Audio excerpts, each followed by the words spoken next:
میں ایک بیوہ ماں کی بیٹی تھی۔ جب بھی نوکری کرنے گھر سے نکلتی، محلے کا ایک آوارہ لڑکا میرا پیچھا کرنا شروع کر دیتا۔ ایک دن اچانک وہ میرے سامنے آ گیا اور کہنے لگا، اگر میرے ساتھ شادی نہ کی تو تمہیں محلے میں بدنام کر دوں گا۔ میں اس کی دھمکی سے بری طرح ڈر گئی۔ جیسے ہی اس کی ماں رشتہ لے کر آئی تو اماں نے بے عزت کر کے اسے گھر سے بھگانا چاہا، لیکن میں نے جھوٹ موٹ کہہ دیا کہ میں اس لڑکے سے محبت کرتی ہوں۔ پھر اماں نے 2 دن بعد مجھے رخصت کر کے سسرال بھیج دیا۔ میں دلہن بن کر کمرے میں بیٹھی تھی، اتنے میں اچانک دروازہ کھلا اور میرے رونگٹے کھڑے ہو گئے، کیونکہ کمرے میں آنے والا میرا شوہر۔ میرا نام ابرش ہے اور میں غریب گھر کی بیٹی تھی، جسے مجبوریوں نے ہر وہ قدم اٹھانے پر مجبور کیا جو کسی طرح بھی میرے حق میں بہتر نہیں تھا۔ میں نے ایک خوبصورت زندگی کا خواب دیکھا تھا، مگر میرے ساتھ جو ہوا وہ کسی کے بھی رونگٹے کھڑے کر دیتا ہے۔ کاش میں کبھی وہ خواب نہ دیکھتی جس کی تعبیر نے مجھ سے سب کچھ چھین لیا تھا۔ میں اپنے ماں باپ کے ساتھ ایک ایسے علاقے میں رہتی تھی جہاں ہر طرح کے لوگ آباد تھے۔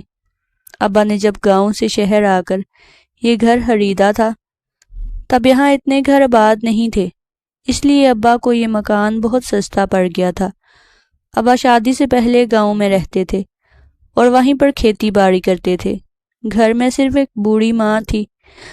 جب ابا کی شادی میری اماں سے ہوئی تو اماں نے ابا کو شہر جا کر کام کرنے پر اکسایا۔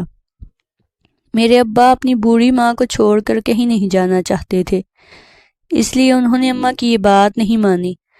لیکن جب دادی کا انتقال ہو گیا تو پھر اماں ضد پر اڑ گئیں۔ مجبوراً ابا نے اپنا گاؤں والا گھر بیچا اور ان پیسوں سے شہر میں جو گھر خرید سکتے تھے وہ خرید لیا۔ یہ علاقہ بالکل نیا تھا۔ پھر آہستہ آہستہ یہاں پر لوگ مختلف جگہوں سے آ کر بسنے لگ گئے۔ یہی وجہ تھی کہ ہمارے علاقے میں اچھی شریف فیملیاں بھی رہتی تھی اور کچھ گوار قسم کے لوگ بھی رہتے تھے۔ چند گھر حاجہ سراؤں کے بھی تھے اور علاقے کے بالکل ساتھ ہی خالی میدان میں فقیروں نے بھی ڈیرا ڈال رکھا تھا۔ ابا شہر آنے کے بعد محنت مزدوری شروع کرنے لگے۔ جو کام ابا کو ملتا تھا وہ بڑے دل سے وہ کام کرتے تھے۔ آہستہ آہستہ ابا کو کام بھی زیادہ ملنے لگا اور وہ شہر کی زندگی سے واقف بھی ہو گئے تھے۔ اماں سارا دن گھر میں رہتی تھیں۔ ابا نے اماں کو محلے میں کہیں آنے جانے سے روکا ہوا تھا، کیونکہ ابا اچھی طرح جانتے تھے کہ علاقے میں ہر طرح کے لوگ موجود ہیں۔ ایسے میں ان کی جوان جہاں بیوی کا کسی کے ہاں آنا جانا بالکل بھی مناسب نہیں تھا۔ میری اماں خود گاؤں میں پلنے بڑھنے والی عورت تھی، اس لیے گھر میں ہی محدود ہو کر رہنے لگی۔ پہلے تو اماں کو شہر آنے کا بڑا شوق تھا، لیکن شہر آنے کے بعد اماں کو یہاں کے طور طریقے پسند نہیں آئے۔ لیکن اب تو کچھ نہیں ہو سکتا تھا، کیونکہ ابا گاؤں میں اپنا گھر بیچ کر شہر آ گئے تھے۔ اماں سارا دن اکیلی گھر میں ہی رہتی تھی، لیکن میری پیدائش کے بعد گھر میں اماں کی تنہائی دور ہو گئی۔ اب وہ میرے ساتھ اپنے دل کو بہلا لیتی تھی۔ اب ابا کے جانے کے بعد اماں کو اب گھر میں ڈر نہیں لگتا تھا۔ گھر کے کام کاج سے فارغ ہو کر اماں سارا وقت میرے ساتھ گزارتی۔ ابا بھی جیسے ہی کام سے فارغ ہو کر گھر آتے مجھے گود میں اٹھاتے پھرتے تھے۔ جب میں تھوڑی سی بڑی ہوئی تو مجھے اپنے ساتھ باہر لے جانے لگے۔ ہمارے گھر کے آس پاس جتنے گھر بنے تھے اس حساب سے ہمارا گھر گلی کے تقریباً آخر پر تھا۔ سارا دن گلی میں عورتیں اور مرد اپنے گھروں کے باہر چرپائیاں ڈال کر بیٹھے رہتے، بچے بھی وہیں کھیلا کرتے تھے۔ علاقے میں کسی قسم کا کوئی ڈر نہیں تھا، کبھی کوئی چوری یا واردات نہیں ہوئی تھی۔ اس کی وجہ یہی تھی کہ سب آپس میں گھل مل گئے تھے۔ صرف ایک ہمارا ہی گھر تھا جو باقی ماحول سے تھوڑا الگ تھا۔ اماں تو کہیں نہیں جاتی تھی، لیکن آس پڑوس والی 2-4 عورتیں اماں کے پاس گھر میں آ جایا کرتی تھیں۔ ان سے ہی اماں کو پورے محلے کی رپورٹ مل جاتی، کسی کے ہاں بچہ پیدا ہوا ہے یا کسی کی لڑکی گھر سے بھاگ گئی ہے، کسی کے گھر میں کب لڑائی ہوئی، یہاں تک کہ کس نے کیا پکایا ہے۔ یہ سب اماں کو ان عورتوں سے پتہ لگ جاتا تھا۔ اماں یہ ساری باتیں ابا کو بتاتی۔ ابا نے مجھے اپنے ساتھ باہر لے جانا ہی بند کر دیا، کیونکہ وہ نہیں چاہتے تھے کہ میں باہر کے ماحول میں کھیل کر ویسی بن جاؤں جیسے محلے کے بچے تھے۔ ہمارے علاقے میں ایک ہی اسکول تھا، باقی سارے اسکول ہمارے علاقے سے کافی دور پڑتے تھے۔ وہ تھا بھی سرکاری اسکول، اس لیے سارے علاقے کے بچے وہیں پر پڑھنے جاتے تھے۔ جب میں اسکول جانے والی ہوئی تو ابا نے مجھے اسی اسکول میں داخل کروا دیا، لیکن ہر دوسرے دن میں روتی ہوئی گھر پہنچتی تھی۔ کبھی مجھے کوئی بچہ مار دیتا تھا تو کبھی میری کوئی چیز توڑ دیتا۔ میں چونکہ گھر میں اکیلی پل رہی تھی، کوئی اور بچہ گھر میں موجود نہیں تھا، اس لیے مجھے بچوں میں کھیلنے کودنے کی بھی عادت نہیں تھی، اور اماں ابا نے مجھے شروع سے ہی بہت صاف ستھرا ماحول دیا تھا۔ میں اسکول میں بالکل بھی ایڈجسٹ نہیں ہو رہی تھی، لیکن مجھے وہیں پر پڑھنا تھا، ابا کی مجبوری تھی۔ مگر ایک دن مجھے اسکول کے کچھ بچوں نے مارا، جس سے میرے سر پر چوٹ لگ گئی۔ انہوں نے میرے بستے سے چیزیں نکال کر بھی خراب کی۔ پھر تو میں نے اسکول جانے کا نام لینا ہی چھوڑ دیا۔ میری چوٹ اور اس لڑائی کی وجہ سے ابا اور اماں بھی بہت پریشان ہو گئے تھے۔ وہ لوگ ایک دم سے گھر بیچ کر کہیں اور نہیں جا سکتے تھے، کیونکہ اب آس پاس کے علاقوں میں گھر مہنگے بھی بہت ہو گئے تھے۔ اس لیے ابا نے جیسے تیسے کر کے میرا اسکول تبدیل کروا دیا۔ روزانہ صبح اسکول مجھے خود چھوڑنے جاتے تھے، کیونکہ جس اسکول میں میرا داخلہ ہوا تھا وہ ہمارے علاقے سے تھوڑا دور تھا۔ ابا سائیکل پر مجھے اپنے ساتھ بٹھا کر اسکول لے جاتے تھے، اور چھٹی کے وقت بھی اپنے کام چھوڑ کر مجھے اسکول سے لینے آتے تھے۔ نئے اسکول میں سب کچھ اچھا تھا، اس لیے میں بہت خوش تھی۔ اماں اور ابا بھی مطمئن ہو گئے۔ پھر ابا نے کافی کوششوں کے بعد اسکول کے قریب ہی ایک چھوٹا سا گھر کرائے پر لے لیا، اور اپنا پرانے علاقے والا گھر وہاں کے لوگوں کو کرائے پر دے دیا۔ ابا نے اس گھر کی قیمت بھی لگا دی تھی، اور ساتھ ساتھ وہ کسی ایسے گھر کا پتہ کر رہے تھے جو اتنے ہی پیسوں میں خریدا جا سکے۔ نئے علاقے اور نئے گھر میں آنے کے بعد اماں کو بھی ذہنی طور پر سکون مل گیا تھا، کیونکہ یہ علاقہ پرانے علاقے سے بہت اچھا تھا۔ یہاں پر اس طرح کے لوگ بھی نہیں تھے، اور نہ ہی ان کا ماحول وہاں جیسا تھا۔ کچھ عرصے بعد ابا نے وہیں پر ایک چھوٹا سا گھر خرید لیا۔ پرانا گھر بیچنے کے بعد کچھ پیسے ابا نے قرضے کے طور پر لے کر نیا گھر خریدا تھا۔ ابا مکمل طور پر سکون میں ہو گئے تھے۔ زندگی کی گاڑی جیسے تیسے چل رہی تھی۔ اماں اور ابا کی کبھی لڑائی نہیں ہوئی تھی۔ گھر میں بہت سکون رہتا تھا، لیکن پھر جیسے ایک طوفان آ گیا جس نے سارا سکون ہی چھین لیا۔ ہوا کچھ یوں کہ ابا جس جگہ پر کام کرتے تھے، ایک دن وہاں پر ایک عورت بری حالت میں اپنی جان بچاتے ہوئے پہنچی تھی۔ اس وقت اس دکان پر ابا اکیلے تھے۔ وہ جہاں سے آئی تھی اس کے پیچھے کچھ لوگ بھی آ رہے تھے۔ اس عورت کو دیکھ کر ابا بوکھلا گئے، کیونکہ اس کے پاس دوپٹہ بھی نہیں تھا، اور ایسے لگ رہا تھا جیسے اسے کسی نے مارا پیٹا ہے۔ ابا نے وہاں پر رکھی اپنی بڑی چادر فوراً اس عورت کو دے دی۔ اس سے پہلے کہ ابا اس عورت سے کوئی سوال کرتے، کچھ لوگ شور مچاتے اور گالیاں دیتے ہوئے دکان میں آ گئے، اور انہوں نے اس عورت پر الزام لگا کر ابا کے ساتھ ہی جوڑ دیا۔ اتنے میں دکان کا مالک بھی وہاں پر پہنچ گیا۔ وہ عورت ڈر اور خوف کے مارے تھر تھر کانپ رہی تھی، اور ابا ان لوگوں کی باتیں سن کر ہکا بکا کھڑے تھے۔ دکان کے مالک نے ابا سے پوچھا کہ کیا ماجرا ہے۔ ابا نے لا علمی کا اظہار کر دیا اور کہا کہ یہ سب الزام لگا رہے ہیں، میں تو ان لوگوں کو جانتا تک نہیں ہوں۔ لیکن وہ 6-7 لوگوں کا ہجوم اس عورت کو مارنے پر تلا ہوا تھا۔ وہ لوگ اس عورت پر مسلسل الزام لگا رہے تھے۔ ابا نے بولنے کی کوشش کی، وہ تو یہ کہنا چاہتے تھے کہ انہوں نے اس عورت کو کبھی دیکھا تک نہیں ہے، لیکن کوئی یہ بات سننے پر تیار نہیں تھا۔ الٹا ان لوگوں نے ابا کے سامنے اس عورت سے نکاح کرنے کی بات رکھ دی، اور کہا کہ تم سچے ہو تو بھی اس عورت کو اپنی عزت بنا لو، ورنہ تم دونوں کو سنسار کر دیں گے۔ ابا حیران ہو گئے کہ آخر یہ کیا ہو رہا ہے۔ اس سے پہلے کہ ابا کچھ کہتے، اس عورت نے روتے ہوئے ابا کے سامنے ہاتھ جوڑ دیے۔ پتہ نہیں ان کی آنکھوں اور آنسوؤں میں کون سی التجا تھی کہ ابا خاموش ہو گئے۔ دکان کے مالک اور باقی سب لوگوں نے وہیں پہ قاضی صاحب کو بلا کے اس عورت کا نکاح ابا سے کروا دیا، اور میرے ابا اس عورت کو لے کر گھر آ گئے۔ میں اور اماں کھانا کھا رہے تھے، دوپہر کا وقت تھا۔ اس عورت کی حالت ایسی تھی کہ اسے دیکھ کر اماں بھی پریشان ہو گئی۔ پہلے تو اماں نے اسے اپنے کپڑے بدلنے کے لیے دیے اور پھر اسے کھانا بھی کھلایا۔ اماں سمجھی کہ کوئی مشکل کی ماری ہے جسے ابا مدد کے لیے گھر لائے تھے۔ ابا اس دوران بالکل خاموش بیٹھے رہے۔ اماں نے پوچھا، یہ کون ہے اور آپ کے ساتھ یہاں کیسے آئی ہے؟ تو ابا نے جو حقیقت ماں کو بتائی، اس نے میری ماں کو ہلا کے رکھ دیا۔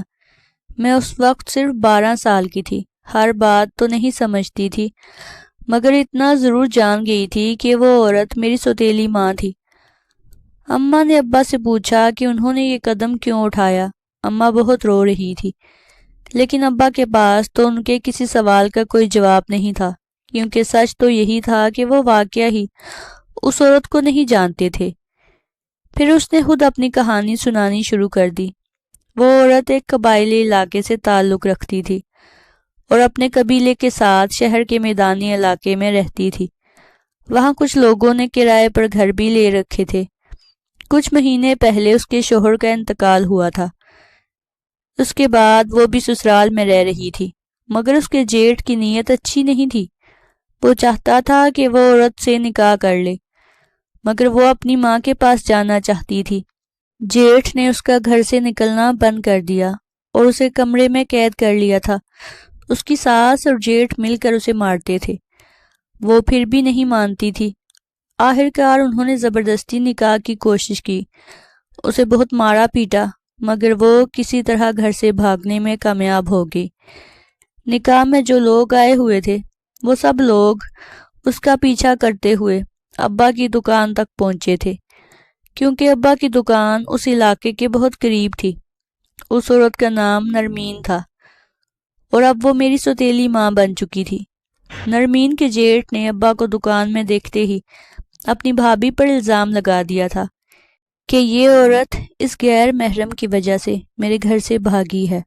اس نے یہ الزام اس لیے لگایا تھا تاکہ قبیلے کے لوگ اسی وقت اسے وہاں سے لے کر جائیں اور اس کا نکاح اس کے جیٹھ سے کروا دے، مگر اس کی تو ساری کشتیاں الٹی پڑ گئیں اور قبیلے والوں نے ابا کو قصوروار مانتے ہوئے اس عورت کا نکاح ابا سے کروا دیا۔ اماں یہ سب سن کر حیران پریشان بیٹھی تھی۔ میری اماں دل کی بہت اچھی تھی، کبھی کسی کے ساتھ کوئی لڑائی جھگڑا یا ناانصافی نہیں کرتی تھی۔ ابا کی ساری باتیں سنتے ہوئے اماں روز ضرور رہی تھی، مگر انہوں نے میری سوتیلی ماں کو کچھ بھی نہیں کہا، بلکہ چپ چاپ وہاں سے اٹھ کر اپنے کمرے میں چلی گئی۔ میں بھی بھاگتی ہوئی اماں کے پیچھے کمرے میں چلی گئی۔ ابا میری دوسری ماں کو دوسرے کمرے میں چھوڑ کر ہمارے پاس آ گئے۔ ابا نے اماں سے کہا کہ تم نے زندگی کے ہر موڑ اور ہر قدم پر میرا ساتھ دیا ہے۔ میں نے جو کچھ کیا ہے اپنی مرضی اور خوشی کے ساتھ نہیں کیا۔ اماں نے ابا کو اس بہت بڑے فیصلے میں بھی اپنا ساتھ دینے کا یقین دلایا، اور پھر میں نے خود اماں اور چھوٹی اماں کو ایک ساتھ بہنوں کی طرح رہتے ہوئے دیکھا تھا۔ وہ دونوں آپس میں بالکل بھی لڑائی نہیں کرتی تھی، بلکہ دوسری ماں تو میری اماں کی شکر گزار اور احسان مند تھی کہ اماں نے ان کو اپنے گھر میں عزت اور جگہ دی۔ گھر کا کام بھی زیادہ تر چھوٹی ماں ہی کرتی تھی۔ ایسا بالکل بھی نہیں تھا کہ اماں نے خود سارا کام ان پر ڈالا تھا، بلکہ وہ خود اماں کو کوئی کام کرنے نہیں دیتی تھی۔ مجھے بھی بے حد پیار کرتی تھی۔ میں نے اسکول میں اپنی سہیلیوں کو بھی بتایا کہ گھر میں چھوٹی ماں آئی ہے اور بہت اچھی ہیں۔ یہ بات تو مجھے بہت دیر بعد سمجھ آئی کہ اپنی سوتن کے ساتھ ایک ہی چھت کے نیچے رہنا کس قدر مشکل ہوتا ہے، پھر چاہے آپ کی سوتن کتنی اچھی کیوں نہ ہو۔ مگر میری اماں نے یہ ثابت کر دیا تھا کہ ہر عورت اپنے شوہر کی دوسری بیوی کے ساتھ بدسلوکی اور ناانصافی نہیں کرتی۔ محلے میں سب کو یہ بات معلوم تھی، اور محلے کی سب عورتیں میری ماں کی تعریف کرتے نہیں تھکتی تھی۔ ایسے ہی ایک سال گزر گیا۔ ابا نے چھوٹی ماں کو ان کے مائکے جانے کی اجازت بھی دے رکھی تھی۔ اس کے باوجود وہ کہیں نہیں جاتی تھی۔ 1 سال بعد چھوٹی ماں نے ابا کو ایک چاند سا بیٹا دیا، لیکن بدقسمتی سے بچے کی پیدائش کے وقت ان کا انتقال ہو گیا اور وہ بیٹا میری ماں کی گود میں آ گیا۔ ایسا لگتا تھا جیسے چھوٹی ماں نے میری ماں کی قربانی کا انعام جاتے جاتے انہیں دے دیا تھا۔ اماں نے میرے بھائی کو سگی ماں کی طرح سینے سے لگا لیا۔ جتنا پیار اماں مجھ سے کرتی تھی اتنا ہی بھائی سے بھی کرنے لگی۔ میں اور ابا بھی بہت خوش تھے، لیکن ہم تینوں کو چھوٹی ماں کے اس دنیا سے جانے کا بہت ہی دکھ تھا، کیونکہ وہ واقعہ ہی بہت اچھی خاتون تھی۔ میرا بھائی مجھ سے 13 سال چھوٹا تھا، لیکن اس میں تو میری جان تھی۔ اماں اور ابا ہم دونوں کی پرورش کر رہے تھے۔ ایک مرتبہ پھر زندگی معمول پر آ گئی۔ چھوٹی ماں کے جانے کا دکھ اپنی جگہ پر تھا، لیکن بھائی کے آنے کی خوشی بھی بہت زیادہ تھی، اور وہ چھوٹی ماں کی نشانی تھا۔ اس کی آنکھیں بالکل چھوٹی ماں جیسی تھی۔ اماں اکثر مجھ سے چھوٹی ماں کی باتیں کرتی رہتی تھی۔ وہ میرے بھائی سے کوئی بات نہیں چھپانا چاہتی تھی۔ ایسے ہی وقت گزرتا گیا اور میں میٹرک میں آ گئی۔ ابا دن رات بہت محنت کرتے تھے، کیونکہ وہ مجھے اور میرے بھائی کو ایک اچھی زندگی دینا چاہتے تھے۔ بھائی بھی اب اسکول جانے لگا تھا، سب کچھ اچھا جا رہا تھا، لیکن اچانک سے ایک بھیانک حادثے نے ہمارے پیروں کے نیچے سے زمین اور سر کے اوپر سے آسمان کھینچ لیا۔ وہ حادثہ تو سڑک پر ہوا تھا، مگر اس میں بربادی ہمارے گھر کی ہوئی۔ جب ابا ایک دن کام سے واپس آتے ہوئے ایک گاڑی سے ٹکرا گئے تھے، سڑک پر آتے جاتے لوگوں نے انہیں فوراً ہسپتال پہنچایا، مگر وہ راستے میں ہی دم توڑ گئے تھے۔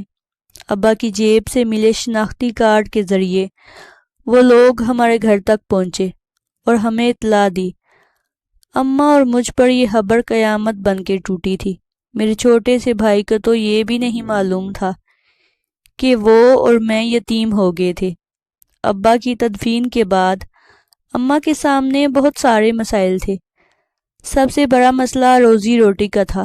2 بچوں کے ساتھ اماں کیسے گھر چلائے گی؟ ان سوالوں نے اماں کے آنسو بھی خشک کر دیے تھے۔ وہ عدت میں تھی، اس کے باوجود وہ کچھ کام کرنا چاہتی تھی۔ اسے گھر کی اور ہم دونوں کی فکر کھائے جا رہی تھی۔ گھر میں جو تھوڑا بہت راشن اور پیسے تھے، اماں اسی سے تھوڑا تھوڑا کر کے گزارا کر رہی تھی۔ 1 مہینے بعد میں نے میٹرک کے امتحان دیے اور قریبی پرائیویٹ اسکول میں نوکری شروع کر دی۔ میری عمر اور تعلیم بہت کم تھی، اس لیے مجھے سب سے چھوٹی کلاس میں ہیلپر ٹیچر کے طور پہ رکھا گیا۔ اس حساب سے میری تنخواہ بھی بہت کم تھی، لیکن اس وقت ہمیں تھوڑا ہی بہت تھا۔ اماں نے نہ چاہتے ہوئے بھی مجھے نوکری کرنے کی اجازت دے دی، کیونکہ اماں خود تو نہ پڑھی لکھی تھی اور نہ ہی انہیں کوئی کام آتا تھا۔ پھر عدت میں رہ کر وہ کیا کر سکتی تھی؟ گھر اپنا تھا، کچھ مدد محلے والے بھی کر دیتے تھے۔ مجھے اسکول سے جو پیسے ملتے اس سے اماں بل اور راشن کا خرچہ کر لیتی تھی۔ ساتھ ہی میں نے گھر میں ٹیوشن پڑھانی شروع کر دی۔ میں ایک ایک پائی کے لیے بہت زیادہ محنت کرنے لگ گئی تھی۔ میں نے 11ویں میں پرائیویٹ داخلہ بھی لے لیا تاکہ میری تعلیم کی قابلیت کچھ بہتر ہو تو میں کسی اور نوکری کے لیے بھی کوشش کر سکوں۔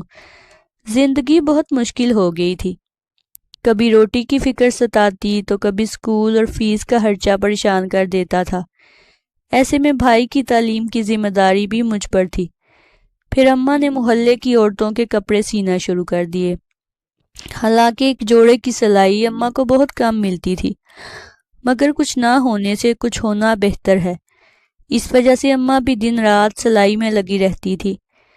میں اماں کو اس طرح دن رات سلائی کرتے ہوئے دیکھتی تو میرا دل بہت جلتا تھا، کیونکہ میں اچھی طرح جانتی تھی کہ نظر کا کام کرنے سے اماں کے سر میں شدید درد ہوتا ہے۔ ابا نے کبھی بھی اماں کو لگاتار اپنے کپڑے نہیں سینے دیے تھے۔ اماں ایک سوٹ ایک ہفتے میں پورا کیا کرتی تھی، اور اب اماں کی یہ کوشش ہوتی کہ ایک دن میں ایک سوٹ مکمل ہو جائے۔ تاکہ اس کی سلائی ملے تو گھر کا خرچہ چلتا رہے۔ افسوس تو یہ تھا کہ اماں نے اب سر درد کا بتانا بھی چھوڑ دیا تھا، کیونکہ اماں کو بھی یہ معلوم تھا کہ اگر وہ مجھے سر درد کا بتائیں گی تو میں اماں کو سلائی کرنے سے روکوں گی۔ وہ اپنی جگہ اور میں اپنی جگہ مجبور تھی، ورنہ ہم دونوں ہی ایک دوسرے کے کام کرنے کے حق میں نہیں تھے۔ کسی نے سچ کہا ہے کہ حالات انسان سے سب کچھ کروا لیتے ہیں جو اس نے کبھی سوچا بھی نہیں ہوتا۔ میرے ابا جو مجھے کبھی بلا وجہ گھر سے نکلنے نہیں دیتے تھے، اب میں روزانہ سڑکوں پہ خوار ہوتی ہوئی اسکول جاتی تھی۔ اسکول سے چھٹی ہونے کے بعد میں کسی دوسرے اسکول میں اپنی سی وی دینے کے لیے جایا کرتی تھی، اس امید میں کہ مجھے وہاں پر کچھ بہتر تنخواہ مل جائے گی۔ پھر گھر آ کر میں آرام بھی نہیں کرتی تھی اور ٹیوشن کے بچے پڑھنے آ جاتے تھے۔ شروع میں میرے پاس صرف 3 بچے آیا کرتے تھے، لیکن 3-4 مہینے میں بچوں کی تعداد 10 تک پہنچ گئی تھی۔ اب گھر کی گاڑی کچھ بہتر طریقے سے چلنے لگی تھی۔ میرا بھائی بھی اسکول میں پڑھتا تھا جہاں میں نوکری کرتی تھی، اس لیے ہم دونوں ایک ساتھ آ جایا کرتے تھے۔ شروع میں تو سب ٹھیک جا رہا تھا، مگر پھر مجھے اسکول آتے جاتے ہوئے راستے میں کچھ پریشانی کا سامنا کرنا پڑا۔ محلے کے ایک آوارہ لڑکا تھا جو مجھے آتے جاتے ہوئے دیکھا کرتا تھا۔ پھر آہستہ آہستہ اس نے اسکول تک میرا پیچھا کرنا شروع کر دیا۔ روزانہ چھٹی کے وقت جب میں اپنے بھائی کا ہاتھ تھام کر اسکول سے باہر آتی تو وہ سامنے ہی کھڑا ہوتا تھا۔ گھر پہنچنے تک وہ میرے پیچھے پیچھے ہی رہتا۔ مجھے اس سے بہت زیادہ ڈر لگتا تھا۔ میں نے اس بات کا ذکر اپنی ماں سے نہیں کیا تھا، کیونکہ میں جانتی تھی کہ وہ پریشان ہو کر مجھے نوکری چھوڑنے کا کہیں گی، اور نوکری چھوڑنے کی کنڈیشن اس وقت نہیں تھی۔ وہ لڑکا جب بھی میرا پیچھا کرتا مجھے چھوٹی ماں یاد آ جاتی تھی، جسے لوگوں نے بدنام کر کے رکھ دیا تھا۔ میری چھوٹی ماں کو تو میرے ابا مل گئے تھے، جنہوں نے چھوٹی ماں کا ہاتھ تھام کر ان کو بدنامی کی دلدل سے نکال لیا۔ لیکن مجھے بہت ڈر لگتا تھا کہ اگر میں بدنام ہو گئی تو ہم اس محلے میں کیسے رہیں گے۔ میری بیچاری بیوہ ماں تو ایسی کوئی بات بھی نہیں برداشت کر سکیں گی۔ پہلے تو میں اس لڑکے کی ان حرکتوں کو نظر انداز کرتی رہی، مگر ایک دن اس نے میرا راستہ روک لیا۔ میں بہت گھبرا گئی تو وہ ہنستا ہوا سائڈ پر ہو گیا۔ پھر ہر چوتھے روز یہی ہونے لگا تھا۔ پہلے میں نے سوچا کہ کسی دوسرے اسکول میں نوکری کر لوں، مگر اس کا کوئی فائدہ نہیں تھا، کیونکہ وہ لڑکا محلے کا ہی رہنے والا تھا اور میرے گھر کو بھی جانتا تھا۔ پھر ایک دن بھائی نے اماں کے سامنے بتا دیا کہ ایک لڑکا باجی کو پریشان کرتا ہے۔ اماں یہ سن کر خود پریشان ہو گئی۔ اماں نے مجھ سے پوچھا تو میں نے بات بنا دی اور کہا کہ آپ بچے کی باتوں پر یقین کر رہی ہیں۔ اماں ایسی کوئی بات نہیں ہے۔ اماں میری بات سن کر خاموش ہو گئی۔ پھر میں نے اپنے چھوٹے بھائی کو سمجھایا اور منع کیا کہ آئندہ ماں کے سامنے ایسی کوئی بات نہ کرے، لیکن میں اس وقت یہ نہیں جانتی تھی کہ میں بہت بڑی غلطی کر رہی ہوں۔ مجھے اپنی ماں کو سب کچھ بتا دینا چاہیے تھا، لیکن میں چپ رہی، اور اس چپ رہنے کا خمیازہ مجھے بہت ہی جلد بھگتنا پڑا جب ایک دن اس نے میرا راستہ روکا اور مجھے کہنے لگا کہ کچھ دن میں میری ماں تمہارا رشتہ لے کر تمہارے گھر آئے گی۔ اگر تم نے شادی سے انکار کیا تو میں تمہاری عزت کی دھجیاں اڑا دوں گا۔ مجھے اس کی آواز ہنسی سے خوف آتا تھا۔ اس کی یہ دھمکی سن کر میرا دل پتے کی طرح لرزنے لگ گیا۔ اگلے 2 دن تک میں اسکول ہی نہیں گئی، طبیعت خراب ہونے کا بہانہ کر کے صبح کے وقت بستر پہ لیٹی رہتی۔ میں اتنا زیادہ ڈر گئی تھی کہ پتہ نہیں وہ میرے ساتھ کیا سلوک کرے گا۔ ایک تو ویسے ہی ہمارے گھر میں کوئی مرد نہیں تھا، اور پھر میں اچھی طرح جانتی تھی کہ بدنام عورتوں کی معاشرے میں کیا حالت کی جاتی ہے۔ مجھے کچھ سمجھ نہیں آ رہا تھا کہ میں کیا کروں۔ اماں سے بات کرتی تو وہ مجھے جاب چھوڑنے کا مشورہ دیتی، جو کہ میں نہیں چھوڑ سکتی تھی۔ میری وجہ سے اماں بھی پریشان ہو گئی تھی۔ لیکن ایسا کب تک چل سکتا تھا؟ تیسرے دن میں اسکول گئی تھی تو مجھے راستے میں وہ کہیں نظر نہیں آیا۔ چوتھا اور پانچواں دن بھی ایسے ہی گزر گیا۔ میں نے سوچا کہ شاید اسے اپنی غلطی کا احساس ہو گیا ہو اور اب وہ مجھے تنگ کرنے سے باز آ گیا ہو، مگر یہ میری ہام خیالی تھی۔ اگلے دن بھی وہ مجھے راستے میں کہیں نظر نہیں آیا، لیکن اسی شام اس کی ماں اور بہن رشتہ لے کر میرے گھر آ گئی۔ چونکہ وہ لڑکا اور اس کی فیملی ہمارے محلے کی تھی، اس لیے اماں ان لوگوں کو جانتی تھی۔ اماں کو اچھی طرح پتا تھا کہ اس لڑکے کی شہرت پورے محلے میں اچھی نہیں ہے۔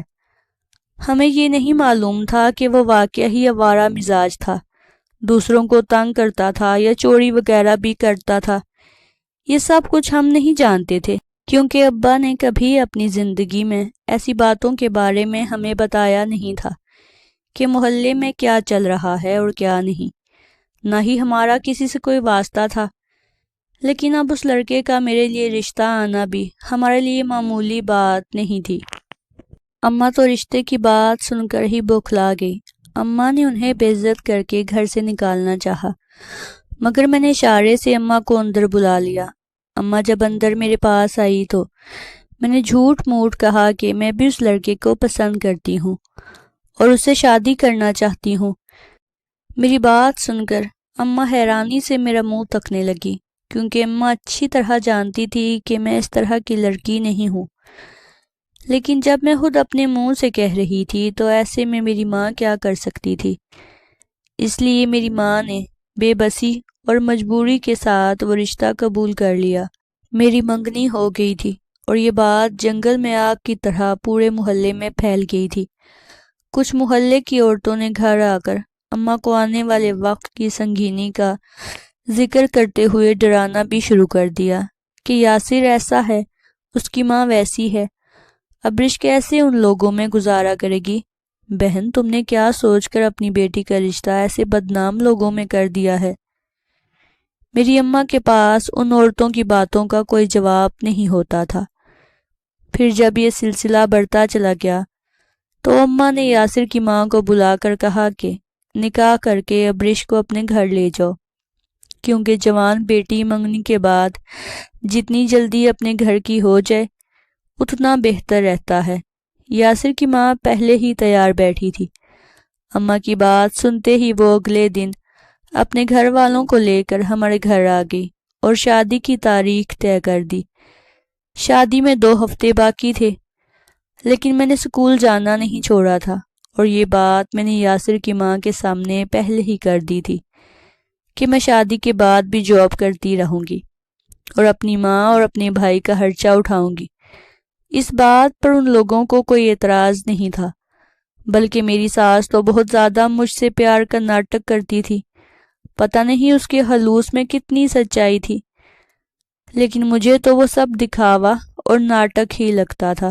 دوسری طرف یاسر نے اپنی پرانی روٹین نہیں چھوڑی تھی۔ میں سکول جاتی اور واپس آتی، وہ کسی گارڈ کی طرح میرے پیچھے پیچھے رہتا تھا۔ اب تو محلے والے بھی طرح طرح کی باتیں بنانے لگے تھے، لیکن کوئی یاسر کے سامنے کچھ کہے اتنی ہمت کسی کے اندر نہیں تھی۔ پھر شادی کی تیاریاں شروع ہو گئی۔ ہمارا تو خرچہ ہی اتنی مشکل سے چلتا تھا، ہم نے بھلا شادی کی کیا خاص تیاریاں کرنی تھی؟ اور پھر یاسر کی اماں نے اماں کے پاس آ کر خاص طور پر یہ کہا تھا کہ کسی قسم کا جہیز بنانے کی ضرورت نہیں ہے، یاسر خود ہی سب کچھ کرے گا۔ یہ سن کر مجھے ہنسی بھی آئی تھی۔ ایک غیر ذمہ دار اور بدنام لڑکا اپنی ہونے والی بیوی کے لیے کیا کر سکتا ہے؟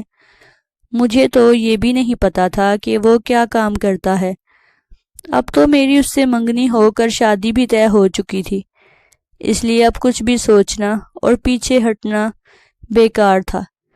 جب شادی میں 1 ہفتہ رہ گیا تو یاسر کی اماں میرے لیے شادی کا جوڑا اور زیورات لے کر آ گئی۔ وہ مجھے اپنے ساتھ بازار لے کر جانا چاہتی تھی، کیونکہ وہ چاہتی تھی کہ کمرے کا فرنیچر اور ہر چیز ابرش کی پسند کی آئے۔ میں ان کے ساتھ بازار نہیں جانا چاہتی تھی، نہ ہی مجھے کسی چیز میں کوئی دلچسپی تھی۔ مگر اماں نے مجھے ان کے ساتھ جانے کا کہا۔ مجھے جانا پڑا۔ انہوں نے تو واقعی ہی ہر چیز میری پسند سے خریدی تھی، نہ انہیں روپے پیسے کی کوئی ٹینشن تھی، اور نہ ہی انہوں نے مجھے کسی چیز کے لیے روکا تھا۔ فرنیچر سے لے کر باقی کپڑوں تک، یہاں تک کہ چھوٹی سے چھوٹی چیز بھی وہ میری پسند سے خرید رہی تھی۔ سارا دن بازار میں گزرنے کے بعد جب شام میں گھر آئی تو اماں نے مجھ سے ساری خریداری کے بارے میں پوچھا۔ میں نے انہیں بتایا تو اماں بھی حیران ہو رہی تھی، کیونکہ محلے میں ان لوگوں کی شہرت کچھ اچھی نہیں تھی۔ سب کہتے تھے کہ وہ بڑے بدنام اور فراڈ قسم کے لوگ ہیں۔ لیکن یاسر کی ماں کے ساتھ بازار میں چیزیں خریدتے ہوئے تو مجھے ایسا کوئی احساس نہیں ہوا۔ اب یاسر کے گھر والوں کی طرف سے تو میرا ڈر کچھ ختم ہو گیا تھا، مگر اصل خوف تو مجھے اسی سے تھا جس سے میرا نکاح ہونے جا رہا تھا۔ اسی ڈر اور خوف کے ساتھ میں دلہن بن کر یاسر کے گھر چلی گئی۔ اماں میری رخصتی پر بہت زیادہ رو رہی تھی، کیونکہ ایک تو میری شادی اتنی جلدی ہوئی، دوسرا یاسر کی وجہ سے ہم بہت پریشان تھے۔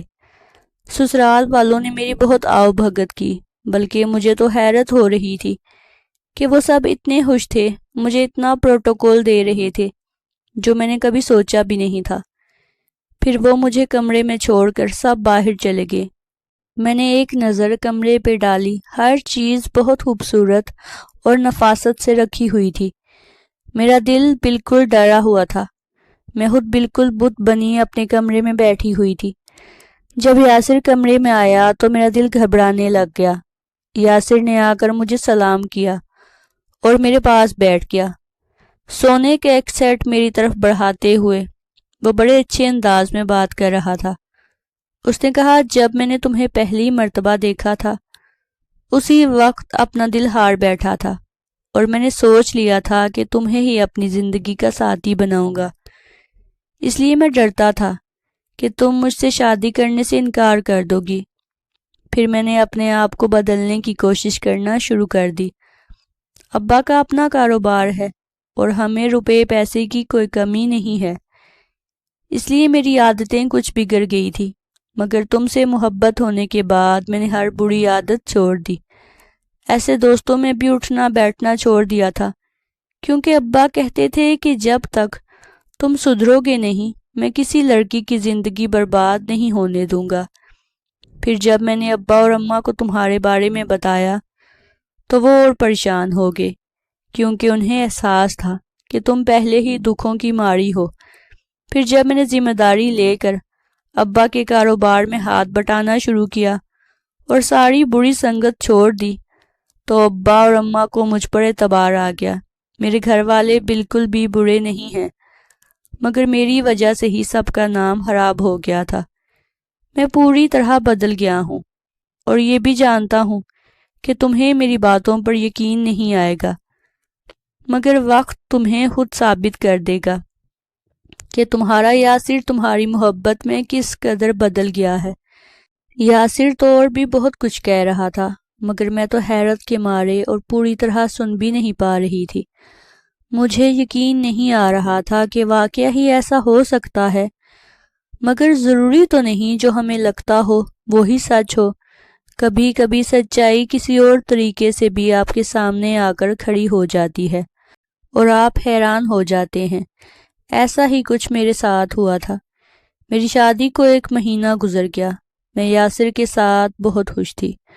اس نے واقعہ ہی ہر بری عادت چھوڑ دی تھی، بہت ذمہ داری کے ساتھ کاروبار میں بھی دل لگا رہا تھا، لیکن اس نے مجھے جاب نہیں کرنے دی۔ وہ میری ماں اور بھائی کا خیال رکھتا تھا۔ اماں بہت خوش تھی کہ اس کی بیٹی اسی کے محلے میں خوشحال زندگی گزار رہی تھی۔ میں روزانہ اماں کے پاس چکر بھی لگا لیتی تھی۔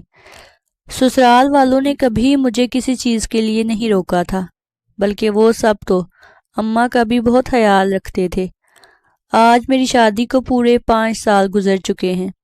اس دوران میرے 2 بچے بھی ہو گئے، اور مجھے اپنے شوہر اور سسرال والوں کی اچھائی پر پوری طرح یقین آ چکا ہے۔ میں بہت خوش ہوں۔ مجھے ایسا لگتا ہے جیسے ساری زندگی کی مشکلوں اور مصیبتوں کے بعد مجھے یاسر کا ساتھ کسی انعام کی طرح ملا ہے، اور میری اماں کو بھی ایک مضبوط سہارا یاسر کی شکل میں مل گیا تھا۔ میرا بھائی اچھے سکول میں تعلیم حاصل کر رہا ہے اور اس کے اچھے مستقبل کے لیے اب میں بہت پر امید ہوں۔ ناظرین، اگر آپ کو ہماری کہانی اچھی لگی ہے تو ہمارے چینل کو سبسکرائب کر لیں۔